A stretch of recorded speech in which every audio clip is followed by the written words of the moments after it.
Hello everyone and welcome back to the Great Book of Grudges. My name is Nathan and today I want to talk about Total War Warhammer 3 and its possible potential future, I think is probably going to be the better word there.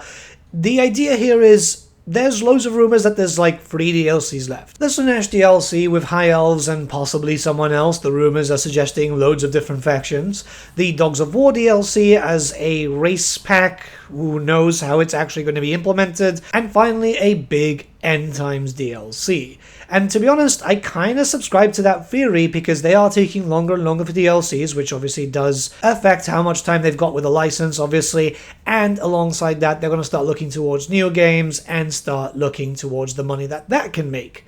But I do think that there's still potential to see this game getting expanded further and getting more DLCs post that 3 DLC mark. Now, it's not confirmed that it's only 3 DLCs left, keep that in mind, but a lot of people do think it's going to be that because a lot of people have been talking about it lately. It's a lot of people who hear stuff from the grapevines. So when these rumors start popping up, it does mean that maybe we're reaching the zenith.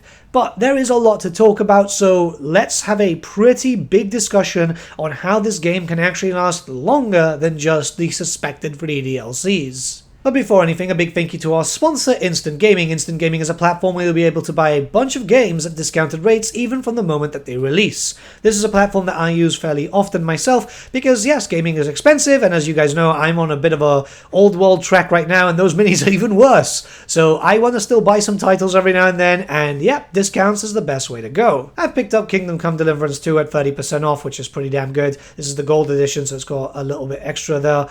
I can't wait, honestly. I've seen a lot of people play around with it and it looks quite interesting. And yeah, you know, discounts are always good for this type of stuff, because with the money saved there, I can buy another character for Old World. Yes, I have a problem. Not only that, but we do have our monthly giveaway going on. So yeah, win a game of your choice. All you have to do is click on the link in the description below. You don't have to make a purchase, just sign up and there you go. And you can pick a game that you wish. There's been a lot of giveaways going off. A lot of people have picked up a bunch of different titles, so it's nice to see that. And it's nice to get a regular sponsor that I myself use their services. So, you know, it's a company that if I'm willing to use, I'm willing to actually promote. Thank you once again to Instant Gaming for sponsoring this video, and with that, let's return to our regularly scheduled programming. So if we look at the Immortal Empires map, it's looking rather full. This is because, obviously, the series has been going on for a long time now, and, I mean, it's amazing to look at. Let's be very honest here. It looks absolutely stunning to see so many possible legendary lords already in game through various different releases such as DLC or base game. And some people might say at this point that yeah, this looks done more or less, a few more characters here and there and that's it. But I could see more coming out. This series is so vastly huge that they could easily milk this bastard for all it's worth, and that's what I'm kind of hoping for, because whatever might be the next one, 40k or whatever, my heart belongs to fantasy and I love to see it getting supported more. So before we start talking about like certain characters or even some minor races, if that's something that they want to do, we need to talk about the map. The map needs to be opened up. Whether or not these races happen, Ind, Koresh, Nippon, Warhammer Korea, which I very much doubt Warhammer Korea has even a chance of happening, but the others, maybe even if it's like 0.1% chance, I still think that these areas should be open to add in some more breathing room. What might actually be a big way to push that is the fact that they've opened up a little bit of the Cathayan hinterlands, which goes into Koresh. This is something that happened during Omens of Destruction, and interestingly enough, it did help out Nakai the Wanderer's campaign a little bit, because a little bit more breathing room allows you to expand a little bit before you start dealing with Lokia and Clan Eshin. I've spoken to a few people and they've said Nakai is a bit better, and even Gelt, because he does have some more ways to expand before he starts dealing with the big major problems. So it would be nice if we finally saw the map expanding for the lands of Ind, Koresh, and even the northern Chaos Waste. There's territory up there which is pretty much unused. It's mostly just empty areas, but that can actually be done. If they want to push into Nippon and the Lost Isles, that'd be even cooler, but I doubt that that's going to happen. I do think that we will see the possible opening of Ind and Koresh, and that's mostly because Games Workshop are working on their own world map. It does look like certain things are being mapped out that were never mapped out before, so expansion to those territories is more than possible, and those areas could then be used for generic stuff. A legendary lord for the Empire, legendary lord for the Dogs of War, hell, even a hobgoblin character. We'll talk about that a little bit later. But it provides more diverse start positions, and it just makes the world feel a bit more complete. I think a lot of people would be pissed off if this game ended and those territories were not opened up. From my own experience with Nakai, after having a little bit of breathing room, it would be wonderful, and I mean absolutely wonderful, if Zatan, Kolek, and even Zinch, Village the Curseling, if they had a little bit of movement going up north, rather than going, okay, it's either fight with your potential allies, which is going to happen anyway because expansion is so limited, it forces the AI to go for you, or start going straight into cafe, but then you'll still be dealing against those potential allies. There's a lot of chaos in fighting, especially for this point of the timeline when we're getting very close to the end times. You'd think they'd be a bit more united and focusing on other factions to deal with. So now the map is painted up a little bit, we're going to be talking about the basis of extra editions. We're going by the theory that there's only 3 DLCs left. This being, again, the Sinesh, High Elves, and whatever DLC, the Dogs of War, and a possible End Times DLC. With the End Times most likely being Nagash, Thankwall, maybe Boris Todbringer, and I'm expecting a unit, or at least a faction with the Glotkin for Nurgle, because now they are able to do End Time stuff. So yeah, that's something that I expect Nurgle getting another DLC. There's some still missing stuff that they could add in for Nurgle, maybe some stuff that could also be undivided, but the idea here is 2 units of Blight Kings and a few other things. But let's not jump into that. Let's talk about the possible future after that. So irrespective of where the factions go, I'm going to start talking about one that everyone's been kind of looking forward to, if it could happen, I guess, which would be like a Vampire Counts Champions of Chaos DLC. That is painted on with purple, and that is one in Solent, well, in the border of Solent and the mountains there, which is where Bloodkeep has kind of been, but has been moved around. Hell, Bloodkeep in Old World is actually near Sufbar, but that would never happen because it's too close to Vlad. Then the Strigoi down there in Morkane, so down in the south there. Up north, where the Lamian faction is, the usual stuff right there in the Darklands. And then I've put the Necrarch where the Jiangxi are in Cathay. So the reason why I've done that is I don't really think that we're going to get a Jiangxi DLC pack. I don't think that that's something that maybe even Games Workshop would be looking towards to do for minis. So it would make sense to just put a character over there for the vampires to give you a varied start. All the vampires are basically around either where the human nations are, or where the human nations used to be, with the respect of the Strigoi, as their nation has been long since destroyed, but they still kind of cling on to old faiths. I know people wouldn't like the Blood Dragon start. It could be anywhere else, to be honest, but the idea here is it just is a lore-friendly start, and I don't think you'd have too much of a problem with Elspeth. It could be a bit of an issue with Franz, though. It could very much be. I'm just putting an example there because that's possibly one DLC that could end up happening. Okay, and now in teal. So here we have Estalia, Tilian, Araby, and you're going to be saying, well, the Dogs of War were already data mined. I know. We're all expecting Dogs of War. What I'm expecting is what's happening with the rumours with Warhammer the Old World, that we're going to get a Dogs of War book, and then down the line we will end up getting a separation of the races so you can field a full Estalian army, Tilian army. I still don't know if Araby would ever happen for the Old World. I mean, it would be a perfect thing since it's in the main map, but hey, we'll have to wait and see. I imagine that we're going to get a Dogs of War faction, not a Southern Realms faction, but Dogs of War DLC. So it could be they add in some units which are for both, and then it could be separated, kind of like what's happened now with the Champions of Chaos. So down the line, it would be like, oh yeah, mini race packs. That's something that I know has been suggested to Creative Assembly many, many times, not only by myself, but other creators and also by the community. So I think, 1 or 2 legendary lords, a legendary hero, and then just some extra units to add in, tack it onto that. It's easy money. In a perfect world, it would just be one DLC, very similar to that of a Champions of Chaos pack, but it could also be just separated, just every now and then doing a mini race just to kind of get it out there. It's possible, it's entirely possible, and mini races is something that I want to talk about quite heavily in this DLC, but there's still more to talk about here still. Okay, next, so we're going to talk about 2 mini race packs that they could do, because I want to get it out of the way. One in the Moot, and one in the Northern Chaos Waste, which would essentially be the Hobgoblin Incarnate, right? So we'll talk about the Moot.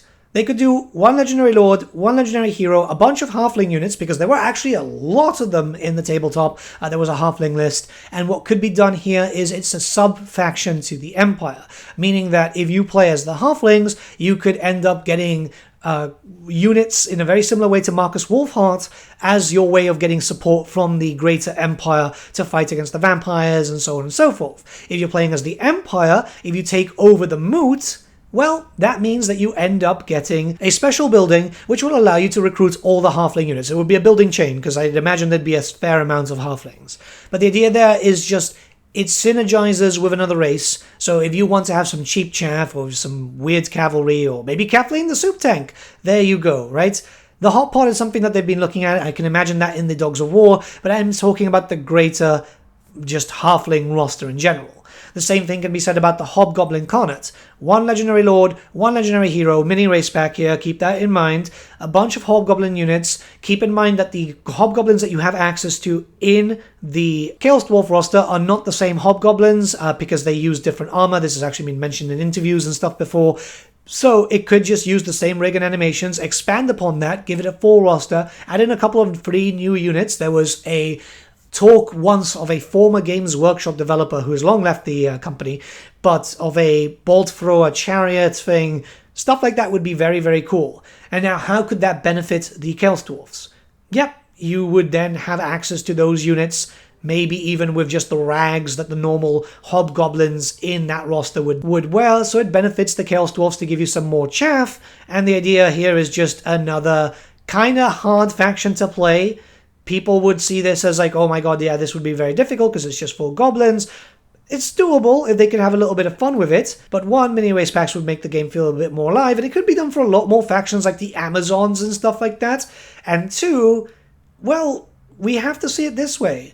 This is easy DLC because it's cheaper to produce. Very similar to that of Omens of Destruction, which did sell quite well, but did use a lot of reskinned assets. Before you complain about that, yeah, I mean, that's what happened with historical Total War, right? A lot of it is reskinned assets. It's stuff that, it's a human rig with another human rig. So this would be using the Hobgoblin rig to just create some more Hobgoblin units. And I think something like that would be kind of cool. Plus, it incentivizes opening up that map a little bit up there. I'd like it if there was the Chaos Realms and stuff, just to kind of add in a dungeon system and so on, but I'd much rather prefer a bit of an open map up north, a little bit more territory, and just a little bit more breathing room, plus one more faction/race. Also, to add to this, I mean, we're going to likely get the Dogs of War at some point, maybe this year too. I would expect a lot of reskinned units, because reused animations and stuff, because, I mean, it's primarily a human faction, and we've got a bunch of human factions all over the place, right? It just kind of makes sense. Makes it cheaper, makes it more efficient, hopefully makes it a little bit faster. We do have to talk about Ind and Koresh, and I don't know what's going to happen there. Part of me says no, part of me says yes. A big theory that I do have, which is why I think it could be possible, is that, well, Games Workshop and Creative Assembly worked together to create Cafe and Kislev, the new iterations that what we had down here for Warhammer 3, and those are likely going to be the same iterations that we're going to see in the miniatures, because it makes sense. The models in-game have to look like the miniatures. So I could see this happening down the line. Remember, they've come back to games before a few years later and gone, hey, surprise DLC for Rome 2. I could still see this happening here as easy ways to get money, because I do believe that Games Workshop are looking towards Koresh and Ind for the old world specifically. And the reason why I've said that is because, well, Games Workshop have even publicly stated, oh yeah, this stuff started selling more than we expected. We've increased the scope of the game. Now keep in mind that surprised them when it was old miniatures, right? I have no big reason to buy a lot of orcs when I already have a lot of orcs. Mind you, I did buy that battalion box because it was pretty damn tasty, but a lot of people have their old armies. They're not going to add to that. What's going to make more money for this game, for the old world, is going to be Cafe, Kislev, new races, brand new minis that people like me with no impulse control will buy. And a lot of people, we know that the grand majority of the Warhammer fan base in tabletop don't have impulse control. But after Cafe and Kislev, what's next? Games Workshop normally have a 10 to 15 year plan for like the future of their titles. Believe it or not, I know it sounds weird to think that considering that 10th edition's a bit of a shit show right now, but yeah, they do have a plan. So that could be stated that we might have that plan for Old World. The same thing that's recently happened with Heresy. New factions, a lot of redo of models, so now they're not resin anymore, they're plastic. And now you've been hearing me waffle on for 2 minutes regarding the tabletop, and you might be thinking, why does this make sense for Total War? Why is this linked? Well, simple. The artwork in the cafe section and the Kislev section for the Old World rulebook is CA's. I wouldn't be surprised if CA did a grand majority of the work designing the units that we're going to be seeing on the tabletop too. Games Workshop would probably go, hey look, free labor, they get a DLC out of it, they make their money, they still pay us a cut, and they're also designing our miniatures for us, which means that we get more money with less work. I could see that happening. For those of you who know Games Workshop very well, will know that that's something that Games Workshop would end up doing. Okay, this next one is literally just characters already in game that need to be added with a little bit of flavor, a little bit of unique voice acting, and maybe, just something new, like a mechanic or something. But that is obviously the Red Duke, who is down in Mousillon. And then lastly, it is Boris Todbringer, who Creative Assembly keeps saying are going to have his day, but that day seems to never come, right? So, I'm imagining Boris Todbringer as an FLC character, same thing as the Red Duke. I don't think people would pay for them. I could see them justifying a Boris Todbringer DLC, not the Red Duke, however. It's very weird, but the idea here is that these guys need to come in. That's an extra 2 start positions, right? That's an extra 2 characters to play around with. It's half the work is already done, right? The characters have been designed, the characters have already got their start positions, their start pos. Now what needs to be done is kind of flesh them out a little bit more. The design is what takes a lot more, I imagine, because that obviously goes back and forth to Games Workshop, who have to approve it and then say, change this, change that, or whatever. But yeah, that's painted in red, usual locations, everyone knows where that is. I've added a bunch of various green markers because I think that Creative Assembly should explore the possibility of character packs.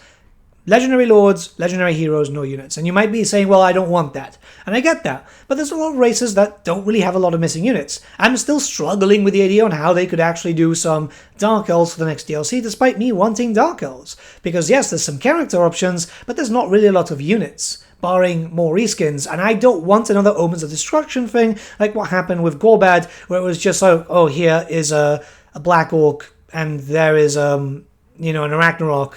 Like, well, yeah, we paid for them once already. Nobody wants that again, right? So they could easily do a Dark Elf in Ulthuan. Maybe finally bring in Talaris and make him a Legendary Lord, starting off in Nagarith, where a Dark Elf minor faction is, and boom, you got some damage there. Maybe go with adding in some unique Elector counts into the Empire, right? I think the grand majority of them did have models, so there you go, they've got some reference material. The special woods down there in the Southlands, another Wood Elf faction would be kind of nice. There's no need to do a full Wood Elf DLC because there's not really a lot of missing units, barring the Meadow Chariot, and that's pretty much it, or even Laurelon Forest. The idea is there another character to give you another reason to play as the Wood Elves. Having unique characters, people will pay for that because it's a unique campaign, unique mechanic, and that's it. It'll be cheaper than a Lord pack because they wouldn't be able to justify doing 25 euros for just a Legendary Lord and Legendary Hero, but I could see that as Legendary Lord, Legendary Hero, and make it like a £4 pack, which the current thing is £8 for all the units and stuff, but it does take a lot more work for Lords and Heroes, like the proper named characters. Or if they want to make it a bit more expensive, they could actually do £12, 3 Legendary Lords, 3 Legendary Heroes. It's still cheaper than the actual mainline DLCs, and it adds in a bunch of characters to boot. Preferably would be that, because you could do a pack with a Legendary Lord for Khorne, I'm just using an example, a Legendary Lord for the Empire, and then a Legendary Lord for the Lizardmen. But then for the Legendary Heroes, it could be a Legendary Hero for this, a Legendary Hero for that, and a Legendary Hero for another faction. It doesn't have to be another Khorne one, for example, since Khorne already has 3 Legendary Heroes. They could then have those separated into the individual packs, so you could just buy what you actually want. I mean, I think that would make a lot of sense. Character packs every now and then would be great just to kind of flesh out stuff. There's a lot of people who want certain characters, and let's look at things realistically. I don't see another Greenskin DLC happening. There's just pretty much unit variants missing, and they cannot justify unit variants like that. If they would have done it in the style of Champions of Chaos, yes, but not in like groups of 6. You could easily fill out this map with a lot more green markers. Creative Assembly have a rule that it's just a legendary lord per province, so there's a lot of empty provinces still. Obviously, I'm not saying fill it all up. There's, what, like 300 regions at the moment? Or maybe even more. I would not want to see 300 Legendary Lords. I mean, it would be kind of cool, but nah. It would just be very, very unrealistic. I would like to just see people's fan favorites come into the game. And I think a lot of you would be inclined to agree there too. I haven't talked about characters like Nagash, Thanquol, the Monkey King, and so on, because I feel like those are going to be in the End Times DLC. If the End Times DLC is real, it's because... I mean, Nagash is from the End Times. Thanquol is from the End Times too. I mean, in the new iteration of how they look. So it makes perfect sense. There's End Times units for the Skaven also.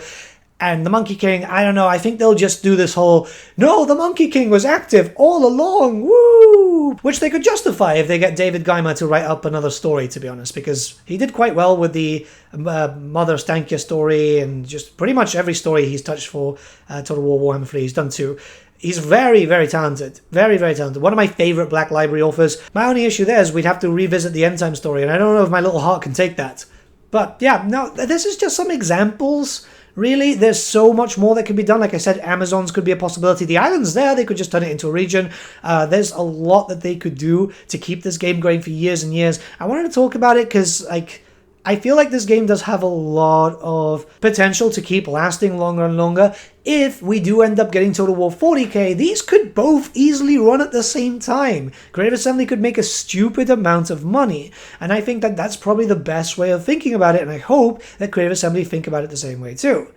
I've passed on suggestions before, but they don't really comment if those suggestions are possible or not. They have to keep things really secret. I'm not sure if that's a Games Workshop thing, or if it's more of a Sega thing, or it's just CA being paranoid, because let's be honest, they over the years there have been a lot of leaks and stuff, so I doubt that they're going to confirm stuff to creators unless it's like really, really close to, you know, the usual time frame stuff. I haven't mentioned Nippon. I just feel like maybe that's kind of out of scope.